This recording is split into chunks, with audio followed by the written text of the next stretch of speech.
1 घंटा देरी से आई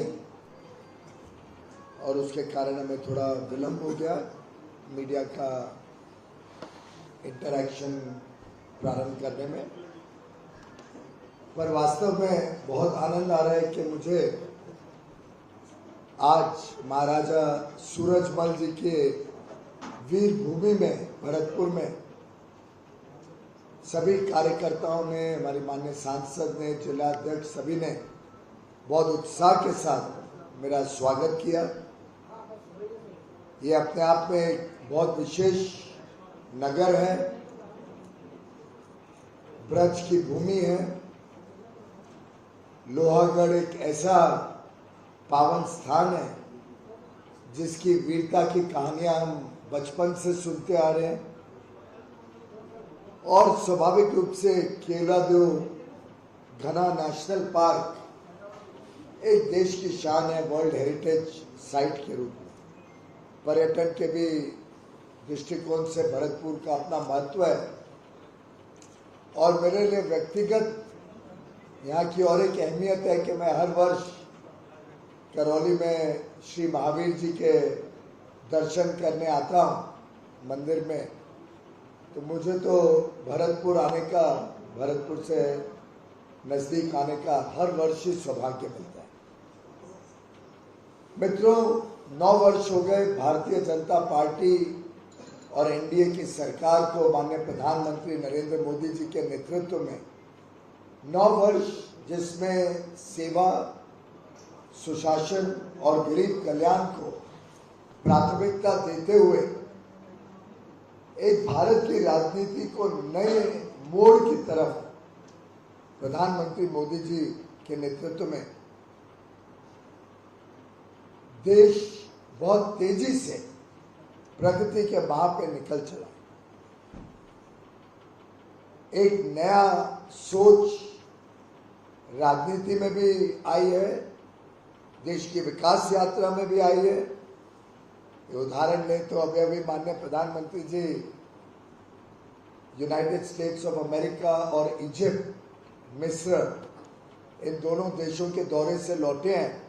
कहाँ एक समय था जब भारत के नेता अमेरिका जाके सिर्फ आतंकवाद और पाकिस्तान के विषय पर चर्चा करते थे, और आज माननीय प्रधानमंत्री जी को जो सम्मान मिला है, जो देश की आन बान शान एक प्रकार से 56 इंच के सीने की तरह चौड़ी हुई है, जिस प्रकार से आज निवेश बड़े रूप से विदेश से आ रहा है, जिस प्रकार से नई टेक्नोलॉजीज अमेरिका देने को तैयार हो गया, भारत को सुरक्षा के क्षेत्र में आत्मनिर्भर बनाने के लिए जेट फाइटर इंजन के टेक्नोलॉजी देने के लिए राजी हो गया। हमारे जो वर्षों से, दशकों से झगड़े चल रहे थे अमेरिका भारत के बीच में, अंतर्राष्ट्रीय व्यापार संघ में, वर्ल्ड ट्रेड ऑर्गेनाइजेशन में, उनको समाप्त किया गया। अंतरिक्ष के क्षेत्र में एक नई विश्वसनीय साझेदारी बनी। एक प्रकार से हमने इतिहास बनते हुए देखा अमेरिका में, और योग दिवस भी यूएन हेडक्वार्टर्स में एक Guinness book of world records के रूप में स्थापित हुआ। मिस्र में माननीय प्रधानमंत्री जी को ऑर्डर ऑफ द नाइल, जो उनका सर्वोच्च एक सम्मान है, वो भी दिया गया। एक भारत की एक उभरती हुई ताकत का परिचय हमने इस यात्रा के दौरान सभी ने अनुभव किया। मोदी जी के नेतृत्व में 9 वर्ष समावेशी, प्रगतिशील और सतत विकास से इस देश को और इस देश के हर नागरिक को सशक्त बनाने के लिए समर्पित रहे।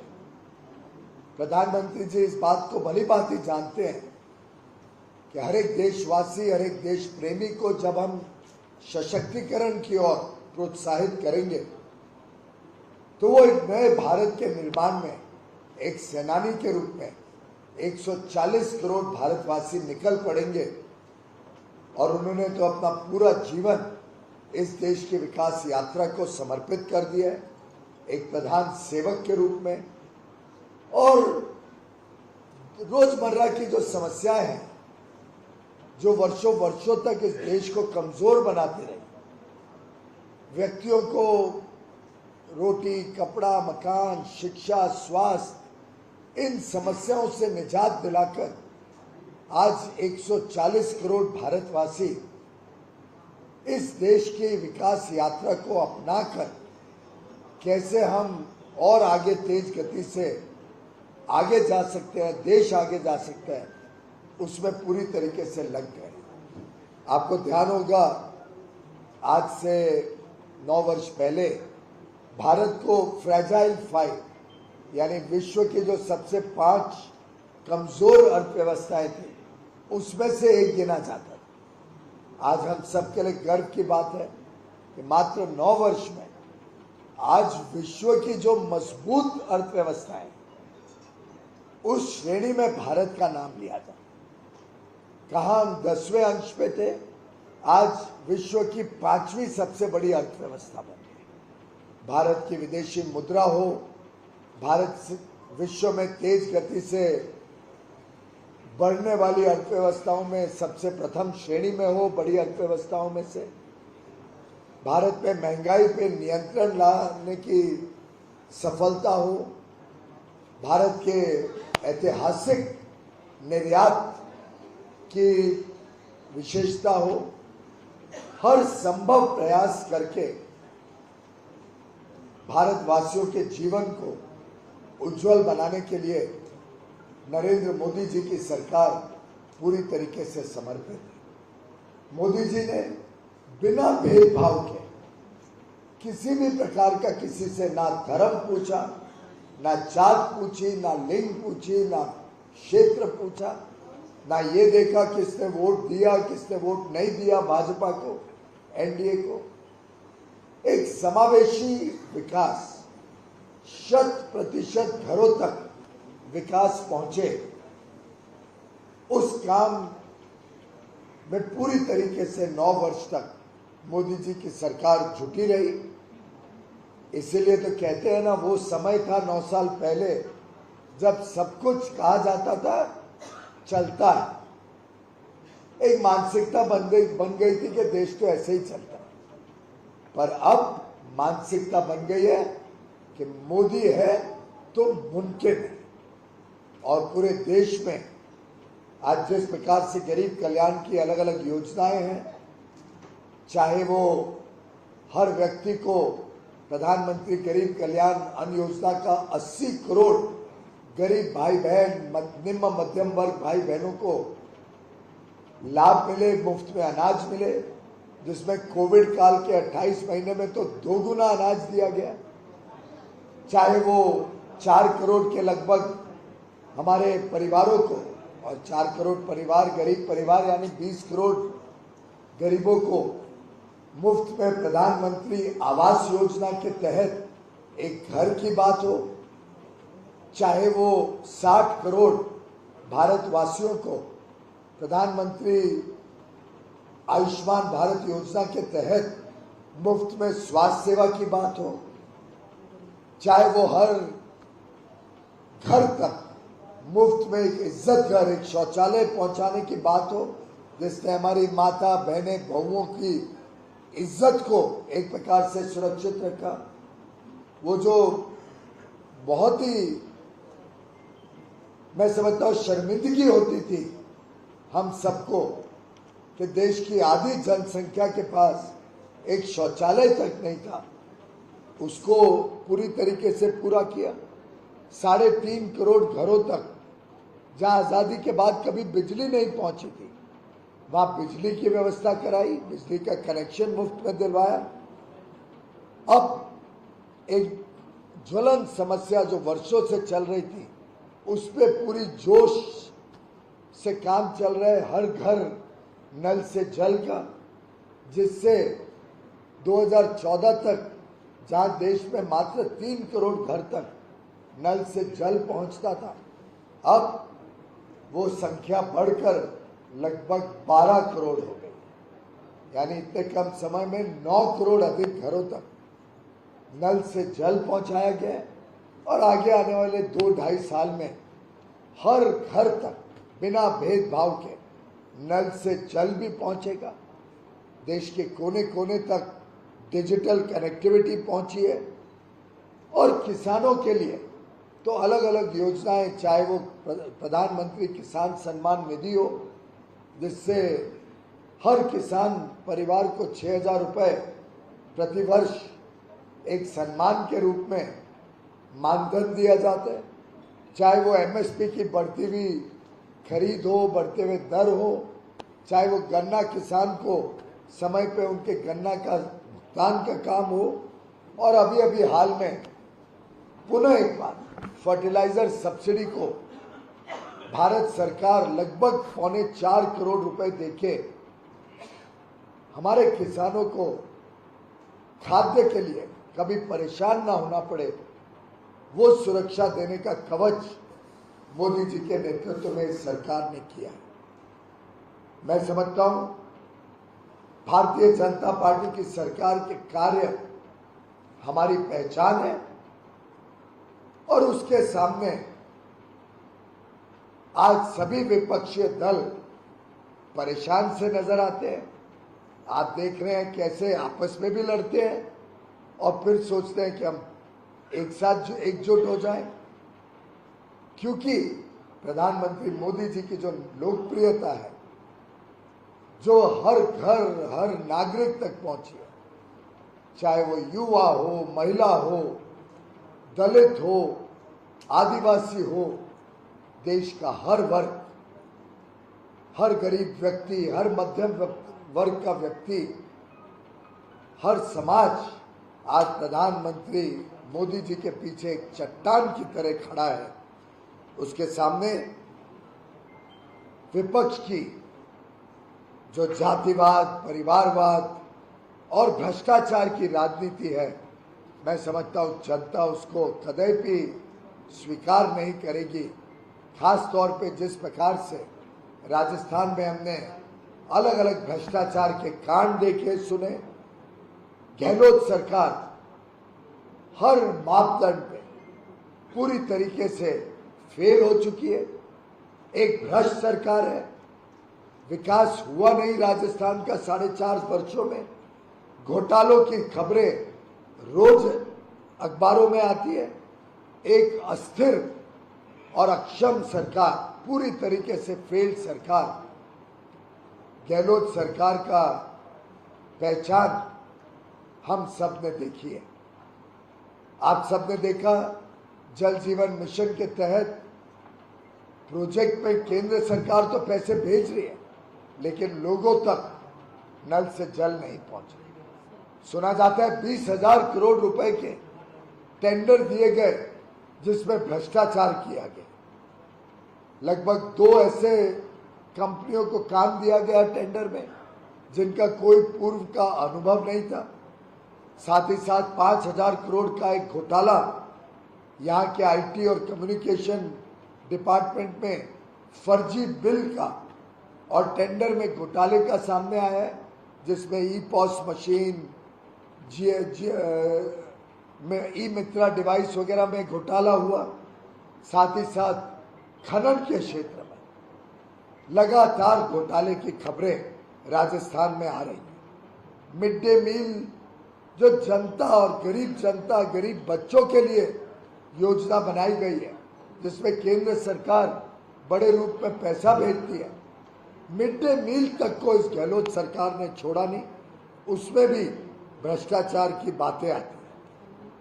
यहाँ तक कि यहाँ पे महिलाएं, बच्चियां सुरक्षित नहीं है राजस्थान में। और गहलोत सरकार इतनी विफल सरकार रही है कि कन्हैया लाल के जो आरोपी हैं उनको भी अभी तक सजा नहीं दे पाई, सजा देने में विफल रही है।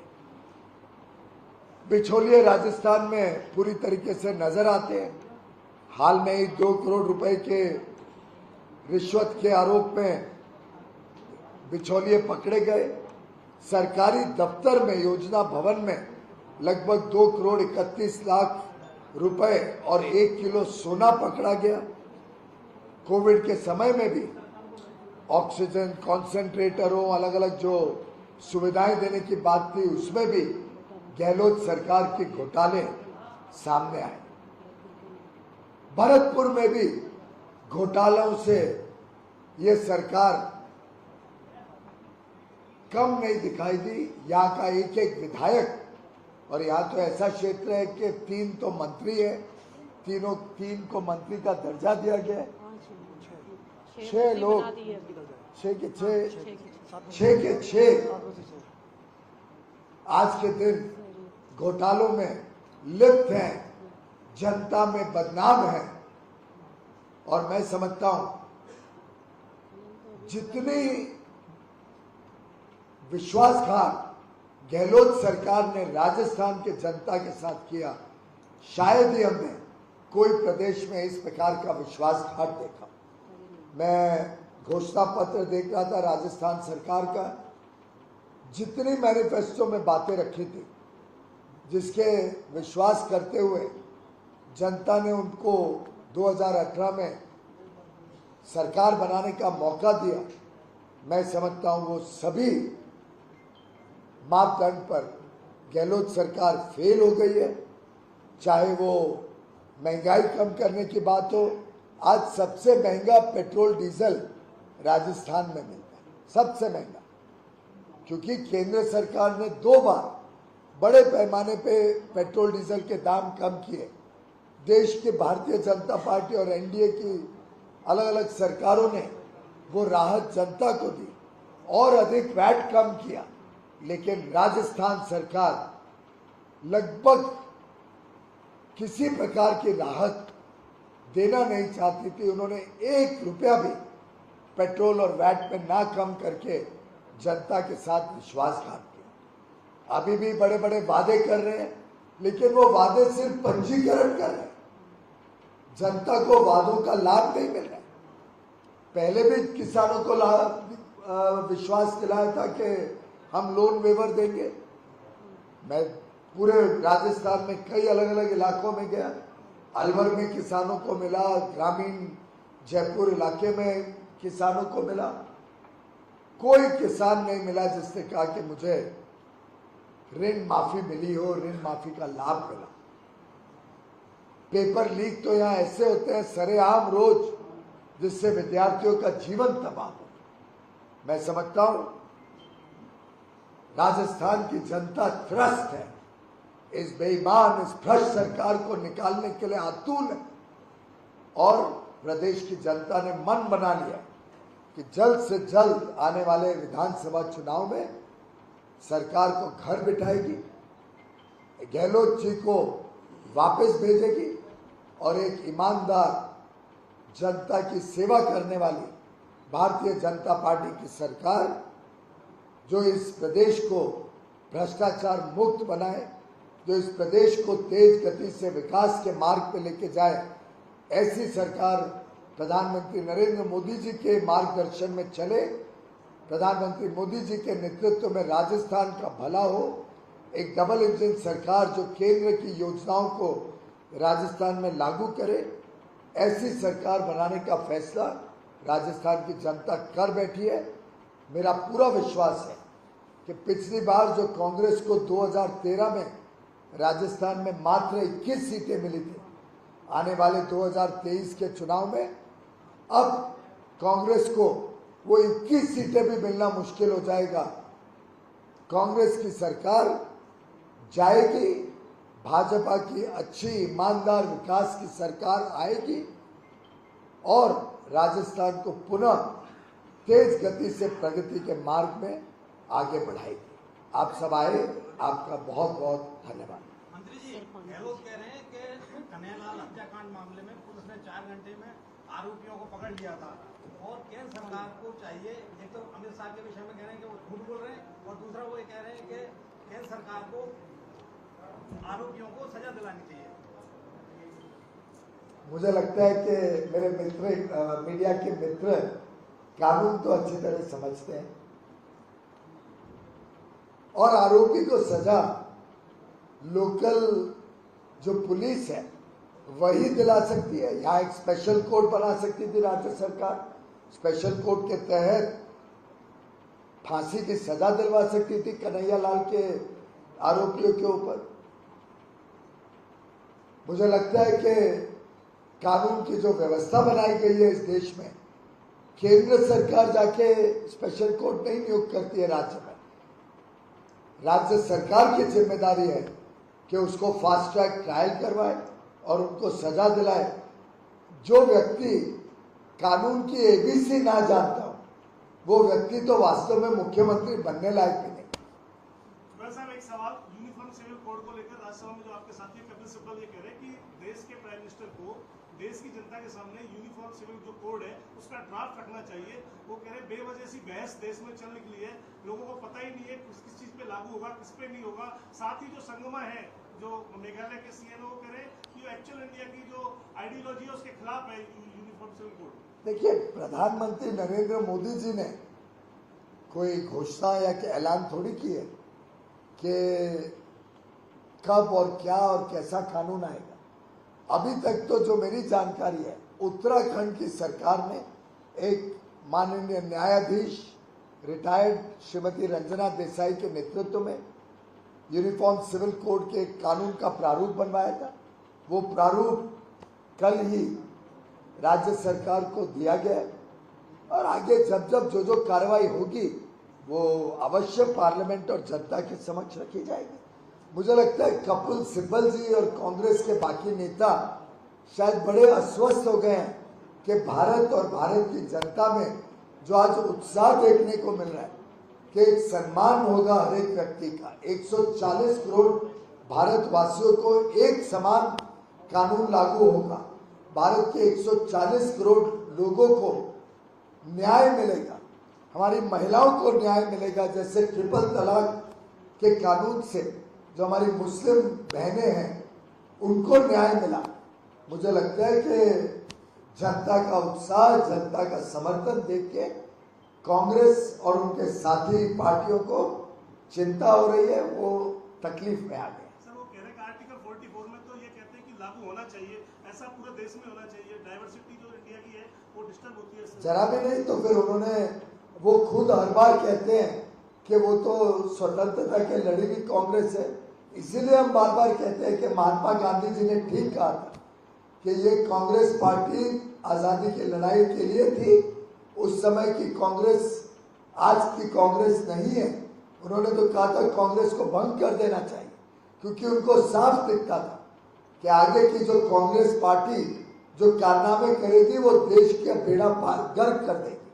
और एक प्रकार से आज की कांग्रेस पार्टी ने जिस प्रकार से देश को पिछड़ा बना रखा, जिस प्रकार से देश में जातिवाद के आधार पे परिवारवाद को प्राथमिकता देके देश को बांट दिया, इस सोच को, इस राजनीतिक सोच को खत्म करने का काम भारतीय जनता पार्टी कर रही है। और इसीलिए कांग्रेस पार्टी आज के दिन त्रस्त है। आखिर सुप्रीम कोर्ट 5 बार ये बात उजागर कर चुकी है कि क्यों देश में यूनिफॉर्म सिविल कोड नहीं लाया जा रहा। ये डायरेक्टिव प्रिंसिपल ऑफ कॉन्स्टिट्यूशन में स्पष्ट रूप से दिया गया। सर एक आखिरी सवाल, स्टालिन ने अब जो सैंथालिन है, जो मंत्री है बालाजी सैंथालिन, उनको वापस बिना पोर्टफोलियो के मंत्री बनाने के लिए जो वहाँ के गवर्नर है उनको लिख दिया है और उन्होंने कहा गवर्नर को कोई अधिकार नहीं है मंत्री को रिमूव करने का। मुझे लगता है तो गवर्नर साहब अपने आप में वरिष्ठ पद पर है, कॉन्स्टिट्यूशनल अथॉरिटी है, निर्णय लेना उन्हीं का काम है। वो राजनीतिक मंच से हम उसके बारे में टिप्पणी करें वो ठीक नहीं। मंत्री जी, जीआरसीपी के बारे में प्रधानमंत्री जी सभा में जैसे कोई राष्ट्रीय परियोजना घोषित करेंगे, लेकिन वो आज तक जीआरसीपी राष्ट्रीय परियोजना घोषित नहीं की गई, जबकि प्रधानमंत्री जी खुद कहते। देखिए, पीछे मैं जब अलवर गया था तो मैंने वहाँ पे भी ये बात रखी कि केंद्र सरकार ने 5,800 करोड़ रुपए देकर राज्य सरकार में कनाल से पानी लाने की घोषणा जल जीवन मिशन के तहत की। राज्य सरकार उसमें काम आगे बढ़ा नहीं है और मेरा आरोप है गहलोत सरकार पे कि वो चाहती नहीं है कि राजस्थान में पानी आए और पानी की सुविधा यहाँ के लोगों को मिले। नहीं सर, आपके जल शक्ति मंत्री हैं, उन्होंने तो उल्टा दूसरा बयान दिया है वहाँ कि राठौर साहब को सीएम बना दो, मैं 46,000 करोड़ मंजूर कर दूंगा। वो तो पाले में आपके नहीं है काज क्यों, और तो आपके पाले में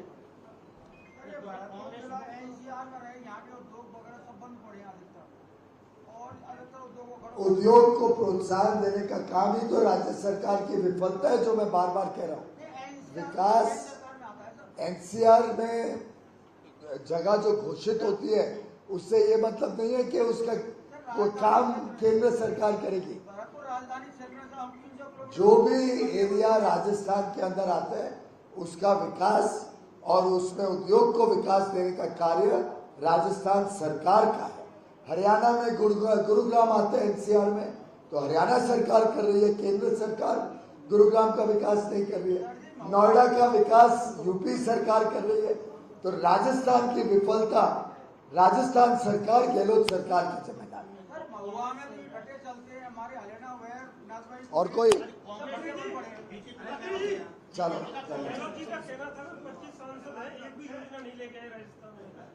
पूरी तरीके से गलत बोल रहे हैं, लोगों को भ्रमित कर रहे हैं गहलोत साहब जवाब दे के इतने 19 लाख घर प्रधानमंत्री आवास योजना में जो राजस्थान पे बने वो केंद्र सरकार की योजना नहीं है क्या?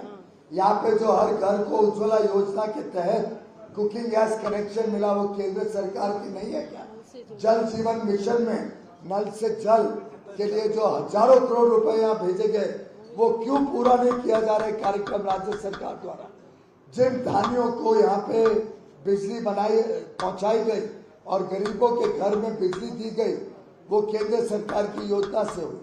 क्यों आयुष्मान भारत के तहत सबका रजिस्ट्रेशन नहीं कर रहे? सबको आयुष्मान कार्ड क्यों नहीं दिया जा रहा है राज्य सरकार द्वारा? क्यों राज्य सरकार ये नहीं बताती कि लाखों लोग घरों में मुफ्त में यहाँ शौचालय बनाया गया है, इज्जत घर बनाया गया। केंद्र सरकार के तहत यहाँ पे प्रधानमंत्री गरीब कल्याण अन्न योजना में 28 महीने तक 2 गुना अनाज क्या गहलोत सरकार ने दिया था? प्रधानमंत्री मोदी जी की सरकार ने दिया था। क्यों नहीं बताते कि आज मुफ्त में जो गरीबों को यहाँ अनाज बंटता है उसका पूरा खर्च केंद्र सरकार उठाती है बिना कोई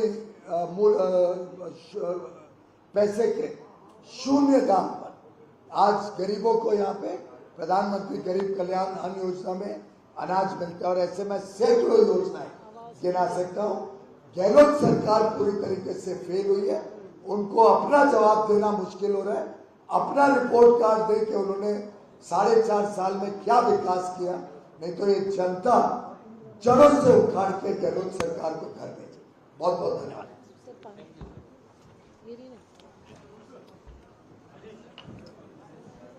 यहाँ पर तो आवाज में